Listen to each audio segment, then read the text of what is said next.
What's up guys, welcome back to another review. How is everyone doing today? So today we are reviewing the Ugee M708, or is it the Ugee? I'm not really sure, but I'm just gonna call it the Ugee for now. So it's a cheap but a quality alternative for the Wacom tablets. Just a quick disclaimer, this tablet wasn't sent to me, I bought it out of my own pocket. So starting off in the box, which I've already unboxed, you get the tablet itself, you get the pen, which is called the P51 pen, and you get a tablet holder which has nibs on the bottom, which I'll show you in a while. The Ugee M708 comes with a 10x6 active drawing area. It's a very nice and large active area. The larger the active area means it's more comfortable for larger strokes, and it's more precise also for higher resolution screens. When buying a graphics tablet, usually the bigger is always better. You can pick this up for around €60 on Amazon. It provides 8 nice express keys all on the left side, allowing for quick shortcuts on your fingertips. You can also rotate the tablet 180 degrees if you're left-handed, just like so. So all the keys can be on the right. The keys can be configured on the Ugee software that you install from the installation disk. It's very useful for putting the undo and redo buttons and changing the brush sizes. There's also a blue light that flashes every time the pen touches the tablet, as you can see just right there. Now this can be an annoyance for some people, but for me it doesn't really bother me that much, because when I'm drawing I'm looking at the screen instead of looking at the tablet itself. The tablet does have a nice slick design to it. It's also very light compared to some other tablets. One advantage though is the Wacom tablets have over the Ugee tablet is they're wireless. This isn't a wireless one. As you can see, you need to stick a USB right here. A USB cable that goes right in there.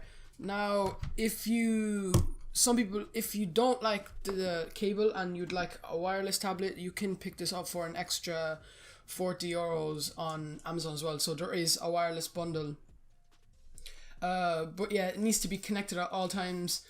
The cable is 1.3 meters long, which is good if you have the computer at a distance like me, but if you don't, you can just wrap it up and just stick it in there. The tablet features a nice feel to it. There's this section on the right here. It has kind of a glossy plastic look to it here, and the buttons as well. It gets very dirty, but it's fine. It's fine.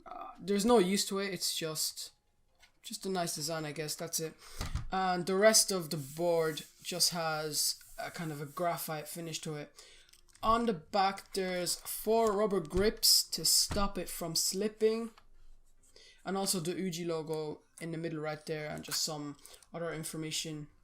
One thing I don't like about this tablet is it's extremely delicate. In the first week of using it, I got a lot of scratches on it, and I don't even press that hard on the pen. So I would recommend, if you buy a screen protector for it, or just place a piece of plastic on top like I do. So if I can just kind of show, I'm not sure if it'll appear on camera or not, if you can see those scratches, and I've only been, that happened in around like the first week. So as you can see, it's very delicate. But I just use just a piece of glossy kind of plastic here. I haven't even bought a proper screen protector, and it still works fine. As you can see, the things that shine in. Now you might prefer the feel of it, but it doesn't really bother me that much. The P51 pen has a really nice rubbery feel to it, so it doesn't slip out of your hand, and it's not too heavy compared to other pens. Now some of these do require batteries, but the version I got comes with a charger which you insert directly into the bottom. If I can just get that right here, so like so, and you just charge it, and actually the charge lasts a very long time. One thing I don't like is the 2 buttons right here. So you can pretty much, this is usually my enter button, and this could be my eraser button. I don't like it because sometimes it gets in my way when drawing, especially when I pick up the pen wrong. So if I pick up the pen like this, and I might press accidentally on it just like that, and it's very annoying. So you're gonna always have to hold the tablet, just the pen just like this, because you don't want the pen getting in the way. I really would prefer if there was just no buttons at all. That's just me. I prefer how I just prefer how old just traditional pencils feel, to be honest.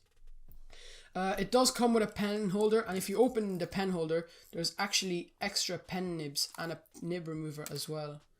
So some of the nibs got loose right there.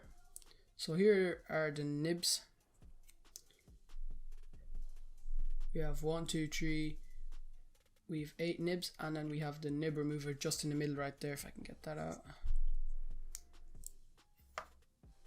There's nothing there, and here's the nib remover. Which pretty much, if you want to take the nib out, it's very easy. You get your pen, here's the nib, and you just pretty much see the hole right there. You put it in, and you just grab it, and you pull it out. Simple. If you want to put a new one back in, you just put that in there. Oops. I'm going to get rid of the nib remover. I'm just going to put it in with my hand, just like that. Press on it, and boom, it slots back in. It's very easy, and you just return that. So the nibs will last. I can't really say how long the nibs will last you, because it depends on your use and how much you use it during the week and for how long you use it, but that's just really up to whatever you do. So a lot of people ask me actually how it's possible to draw on the tablet when it has no screens, because the more expensive tablets have a screen which you can draw on. But the thing is, when you're drawing, you can actually see a cursor. If you just hover lightly over, so you're not pressing, I'm not pressing as you can see right now, I'm hovering, I can see a cursor on my screen, so it literally indicates where I'm about to draw. So I'm just hovering right there, and then when I press, the blue light comes on. But when I'm hovering, you can just see the cursor, and this helps you know where you're drawing at. So it's not that hard. I actually see a lot of people just keep asking that in different tablet review comments and stuff like that.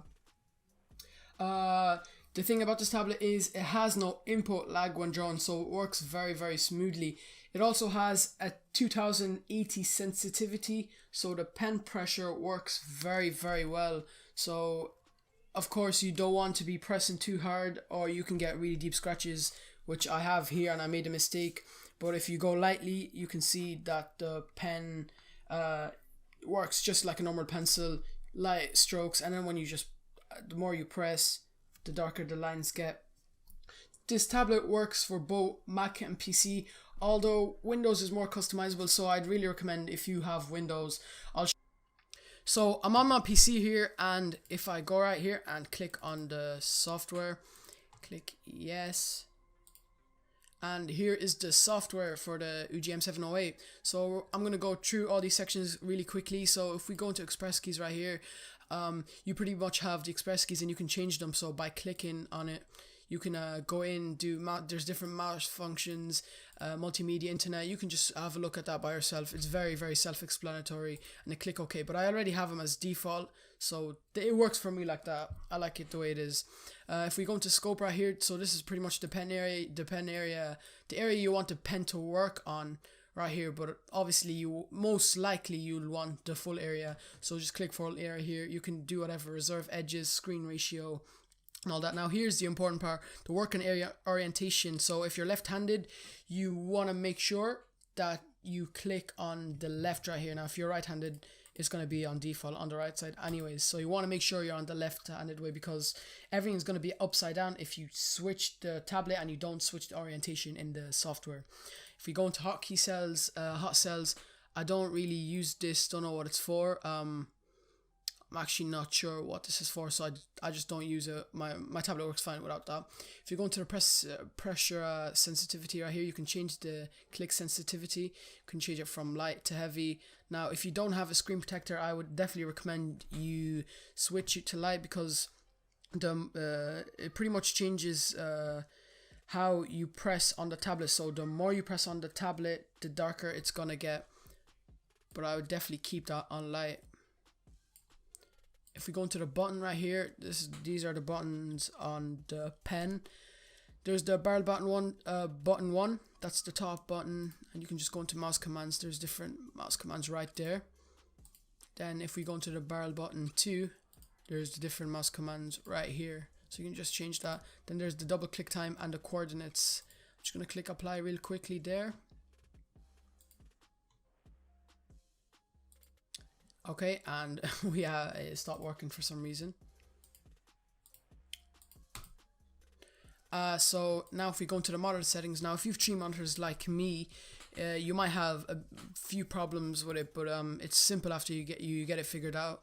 So you can pretty much choose any monitor you want here. So the second monitor, the first monitor that you want it to work on. Now you can click portion of monitor and you can just put in some whatever like width and height you want, and you can just drag like that. So you want to, maybe you only want it to work on half of the monitor, but I'm obviously gonna, or you can do all of them. I'm gonna work on monitor 1 for now. So I have went through all these sections. Now the only section left is supports digital ink. You want to click that because people have said the pressure sensitivity doesn't work on some softwares like Photoshop, Autodesk. It works if you click supports digital ink. It does not work if you don't have it clicked on. For me anyways, I'm not sure what you guys have. So here I'm in Autodesk and I'm just going to draw a few strokes right here. As you can see the lines are very nice and curvy, just like that. Something like that. Now there is a bit of jitter, so when you're trying to draw a straight line, now I don't have a ruler, but I'm going to try and draw a straight line. There is going to be a bit of jitter, but even the expensive Wacom tablets have that, but it's not that much of a bother. There is no input lag at all, as you can see, so I'm pretty much drawing and it's literally happening in real time on my computer. So I'm just going to, here's the undo button, just like that. Now we're going to test the pressure sensitivity, so I'm going to draw really lightly right now. It's the lightest, and I'm going to put a bit of pressure on, and a bit more, and a bit more, and that's the darkest it goes. So let me increase the brush size here, and then maybe there's a better demonstration. So the lightest it can go, literally just scrape it off the top. Then I'm going to go a bit darker, then a bit darker, and a bit darker, and then the darkest, just like that. So you can see the pressure sensitivity. I toggled to the eraser by accident, and you can see there pressure sensitivity is very nice. Now if you guys want a tutorial on the Autodesk Sketchbook, I think it's a really nice nice software, just drop a comment down below and I'll teach you how to use it.